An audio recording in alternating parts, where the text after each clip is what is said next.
छोटे से कस्बे की सरकारी पेंशन ऑफिस के बाहर धूप ऐसी पड़ी थी जैसे आसमान ने आग बरसा दी हो। लोग सिर पर फाइलें रखे, चेहरे पर गमछा लपेटे खड़े थे। पसीने से तर, शिकायतों से भरी वो लंबी लाइन किसी जेल की कतार जैसी लग रही थी। किसी को फॉर्म में दिक्कत थी, किसी को अधिकारी से मिलने की। लेकिन उस भीड़ में सबसे पीछे एक आदमी था जो बाकी सबसे अलग दिखता था। झुका हुआ शरीर, सफ़ेद बालों में धूल की परत और बदन पर एक पुरानी ढीली सी फौजी वर्दी जो वक्त की मार से फीकी पड़ चुकी थी। एक हाथ में लकड़ी की छड़ी थी और दूसरे में एक पुरानी फाइल जिसके ऊपर एक नीला रबर बैंड कसकर बंधा हुआ था। फाइल में कुछ कागज थे और सबसे ऊपर लिखा था पेंशन अर्जी, रिटायर्ड कर्नल अरविंद राठौर। लोग उसे देखकर धीरे धीरे खुसर फुसर करने लगे। अरे ये तो कोई फौजी लगता है, देखो कैसे पुराने जमाने की वर्दी पहन के आया है। पीछे खड़े कुछ नौजवान हंसने लगे। अबे देख, फिल्मों वाला फौजी लग रहा है, शायद सोचता होगा आज भी सलाम ठोका जाएगा इसे। दूसरा बोला, हो सकता है सीधा बॉर्डर से चला आया हो पेंशन लेने। उनकी हंसी में मजाक भी था और अनदेखा करने की ठंडक भी। लेकिन वो बुजुर्ग कुछ नहीं बोले, बस मुस्कुरा दिए, हल्की थकी हुई मुस्कान, जैसे किसी ने पहले भी बहुत बार ये सब कहा हो और अब कुछ सुनकर फर्क ही नहीं पड़ता। वो लाइन में चुपचाप खड़े रहे, फाइल को ऐसे पकड़े जैसे उसमें उनका पूरा जीवन बंद हो। धूप और बढ़ती जा रही थी, पसीना गालों से टपककर कॉलर तक पहुंच गया। सामने सरकारी दफ्तर की दीवार पर लिखा था सेवा ही सम्मान है, लेकिन उस बोर्ड के नीचे बैठे चपरासी ने बुजुर्ग को देखकर मुंह फेर लिया, क्योंकि उसकी बारी आने में अभी बहुत वक्त था। अचानक दूर से सायरन की आवाज आई। सबकी गर्दनें एक साथ मुड़ गईं। एक लाल बत्ती वाली गाड़ी 4 सफेद गाड़ियों के काफिले के साथ आ रही थी। भीड़ हिलने लगी। सिपाही चिल्लाए, साइड दो, मंत्री जी आ रहे हैं। कुछ लोग पीछे हटे, कुछ दीवार से चिपक गए। हवा में अफरा तफरी फैल गई। काफिले से एक नौजवान मंत्री बाहर निकला। महंगा सूट, महंगे जूते और चेहरे पर वो रौब जो सत्ता देती है। वो ऊंची आवाज में बोला, लाइन हटाओ, मुझे अंदर जाना है, किसी से मिलने का टाइम नहीं है। भीड़ दबे हुए सुरों में कुछ कहती, फिर चुप हो जाती।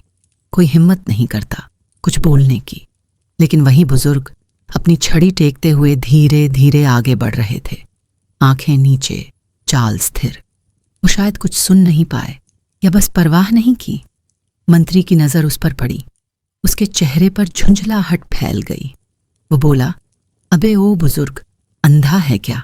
रास्ते में क्यों अड़ा है? वो बुजुर्ग कुछ कह पाते उससे पहले ही मंत्री ने गुस्से में आकर एक जोरदार थप्पड़ उनके चेहरे पर दे मारा। पूरा माहौल ठहर गया। भीड़ सन्न रह गई। फाइल हाथ से छूटकर जमीन पर गिरी। चश्मा टूट गया। वो झुके, धीरे धीरे कांपते हाथों से अपनी टूटी ऐनक के टुकड़े उठाने लगे। किसी ने मदद नहीं की, सब बस देख रहे थे। वो धीरे से बोले, इतनी धीमी आवाज में कि बस पास खड़ा एक लड़का ही सुन सका, मैंने इस देश के लिए गोली खाई है, लेकिन ऐसा अपमान पहली बार झेला है। उनकी आंखें भर आईं, मगर उन्होंने आंसू गिरने नहीं दिए। बस फाइल के कागज झाड़े, चश्मे के टुकड़े जेब में रखे और दीवार से टिककर बैठ गए। पास खड़ा वही नौजवान लड़का मोबाइल निकालकर किसी को कॉल करता है। सर, कोड ग्रीन एक्टिवेट करें, लोकेशन जिला पेंशन भवन। हाँ, वही बुजुर्ग। कॉल काटते ही वो बुजुर्ग के पास आता है, धीरे से उनके कंधे पर हाथ रखता है। आप बैठिए, अब सब ठीक होगा। बुजुर्ग ने उसकी तरफ देखा, फिर हल्का सा सिर हिलाया। शायद उन्होंने उस आवाज में भरोसा महसूस किया। उधर मंत्री अब भी गुस्से में था, भीड़ पर चिल्ला रहा था, इन बुजुर्गों का क्या है, हर जगह लाइन में घुस जाते हैं, काम तो कुछ करते नहीं, बस झंझट पैदा करते हैं।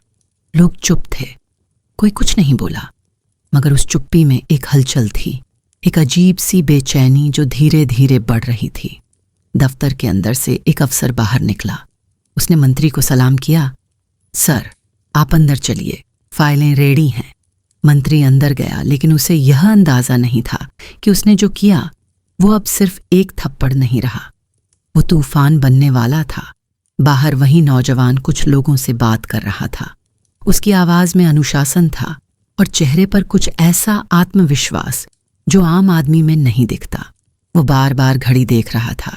करीब 10 मिनट बाद अचानक दूर से एक और आवाज आई, इंजन की, भारी गाड़ियों की। लोगों ने देखा तो उनकी आंखें फैल गईं। कस्बे की सड़क पर सेना की हरी हरी गाड़ियां एक एक करके आ रही थीं। पहले 1, फिर 2, फिर 3। भीड़ में सन्नाटा छा गया। किसी ने फुसफुसाया, सेना यहां क्यों आई है? दूसरा बोला, कहीं कोई आतंकी सूचना तो नहीं? तीसरा बोला, नहीं भाई, कुछ बड़ा होने वाला है। और तभी उन गाड़ियों के दरवाजे खुले।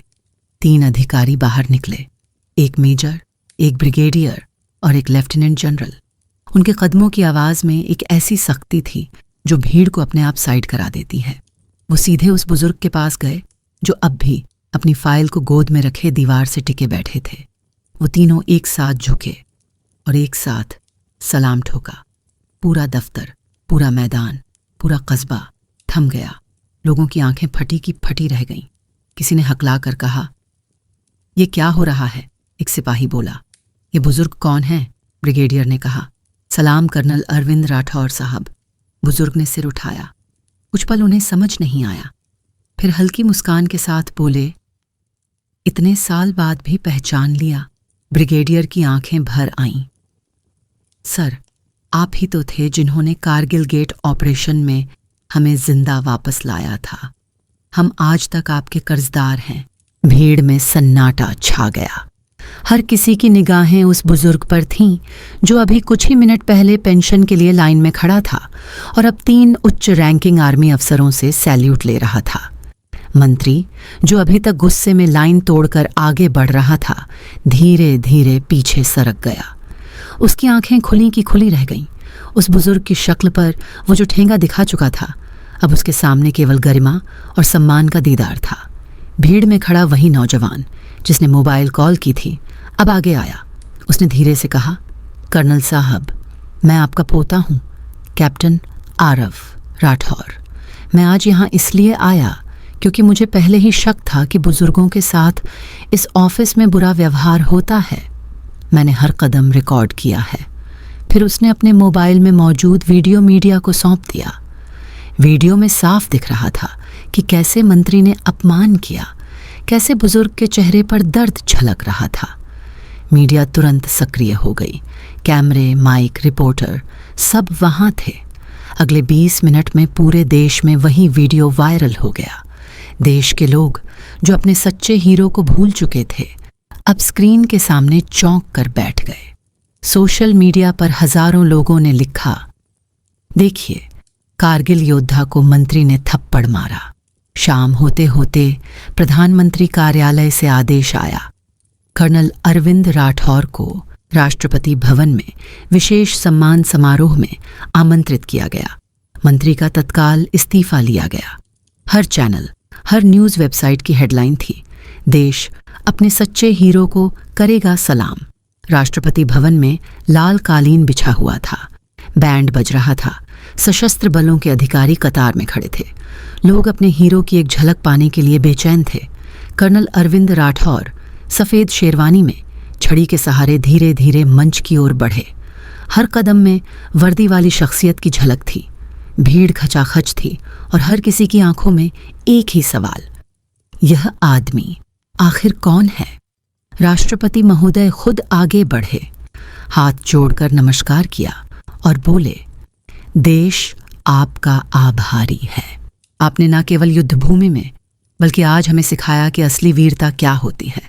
कर्नल अरविंद राठौर ने मंच पर आकर माइक थामा। भीड़ सन्न हो गई। उनकी आवाज में वही ठहराव था जो फौजी में होता है, सटीक, गंभीर और आत्मविश्वास से भरी। उन्होंने कहा, साथियों, मैं कोई शिकायत करने नहीं आया। मैंने यह देश सिर्फ अपनी जान से नहीं, अपनी आत्मा से जिया है। कल मुझे एक थप्पड़ पड़ा, लेकिन आज जो सम्मान मिला वह हर चोट से बड़ा है। मेरे कपड़े फटे हो सकते हैं, मेरी चाल धीमी हो सकती है, पर जो सम्मान मैंने वर्दी में कमाया है उसे कोई मंत्री, कोई पद, कोई कुर्सी नहीं छीन सकती। उन्होंने अपनी जेब से वही टूटी ऐनक निकाली जिन्हें मंत्री की मार से क्षतिग्रस्त किया गया था। हवा में उठाकर कहा, यह टूटी ऐनक उस दिन की याद दिलाती है जब देश अपने बुजुर्गों को भूल जाता है। लेकिन याद रखिए, जिस देश ने अपने सैनिक का सम्मान नहीं किया वह कभी सच्चा महान नहीं बन सकता। भीड़ भावुक हो गई। पत्रकार, कैमरा, आम लोग सब उनकी आंखों में नम देख रहे थे। मंच के एक किनारे वही मंत्री खड़ा था जिसने सब शुरू किया था। वह धीरे धीरे आगे आया, झुका और कर्नल राठौर के पांव छूकर बोला, माफ कीजिए, मुझे पहचानने में भूल हो गई, आदर की कमी हुई। कर्नल ने केवल एक वाक्य कहा, पहचान की गलती नहीं थी, आदर की कमी थी। और यह कमी सिर्फ आपकी नहीं, इस सिस्टम की है जिसे बदलना अब जरूरी है। सारे सरकारी दफ्तरों में अब एक नया नियम लागू हुआ। हर साल वेटरन डिग्निटी डे मनाया जाएगा, जहां रिटायर्ड सैनिकों और बुजुर्गों को सम्मानपूर्वक आमंत्रित किया जाएगा। उनकी बातें सुनी जाएंगी और उनका अनुभव आने वाली पीढ़ियों को सिखाया जाएगा। मंच से उतरते समय एक छोटा बच्चा उनके पास आया। उसने मासूमियत भरी आवाज में पूछा, दादाजी, आपको इतना सब्र कैसे आया?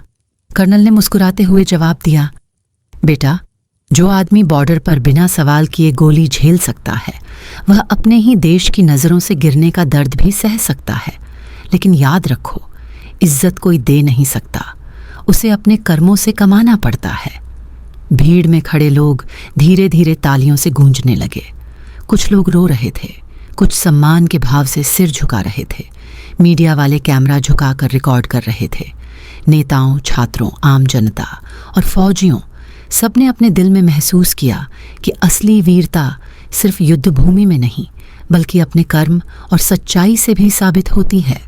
उस दिन पूरे देश ने देखा कि कैसे एक बूढ़े फौजी जो एक थप्पड़ झेल चुका था अब पूरे देश का हीरो बन गया।